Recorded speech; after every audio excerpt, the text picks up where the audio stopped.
আমি এখানে থাকি না, আমি থাকি হচ্ছে সিআইটি রোড আনন্দপালিতে, কিন্তু এখানে আসা যাওয়া করি। এখানে আমি প্রায় 30 বছর ধরে এখানে আসা যাওয়া করি মহাবীর জানি।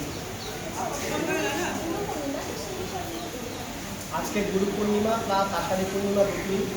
গুরু পূর্ণিমা আমরা গুরুকে স্মরণ করি। তো ভারতবর্ষে যে সনাতন ধর্ম বা বিভিন্ন ধর্মের সংমিশ্রণ, সেটাকে সনাতন ধর্ম বলা হয়।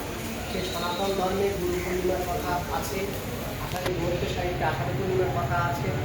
এখানে যে গুরু পূর্ণিমা, গুরুকে কীভাবে পুজো করা হয়, সম্মান করা হয়, কীভাবে গুরু দক্ষিণা দেওয়া হয় ইত্যাদি, এবং গুরু কীভাবে শিষ্যদেরকে শিক্ষা দেন, কীভাবে তাদের উন্নত জীবন কামনা করে তাদের এগিয়ে যেতে বলেন, সেই শিক্ষা দিয়ে থাকে গুরু পূর্ণিমা।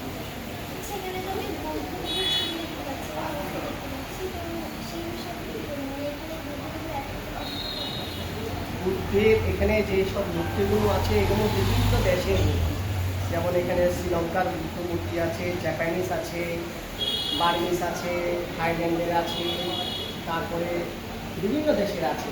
তো বিভিন্ন দেশের বুদ্ধ ধর্ম যেখানে গেছে বুদ্ধ মূর্তি, তারা মনে করছে বুদ্ধ আমাদের, সেই জন্য তারা তাদের নিজেদের মতো করে বুদ্ধ মূর্তি বানিয়েছে। তো যেসব বুদ্ধ মন্দিরগুলো আছে, বুদ্ধ বিহারগুলো আছে, সেখানে সমস্ত দেশের মূর্তিগুলো, বুদ্ধ মূর্তিগুলোকে রাখা হয়। সেই জন্য বুদ্ধ মূর্তি বিভিন্ন রকম ডিফারেন্সেস দেখা যায়।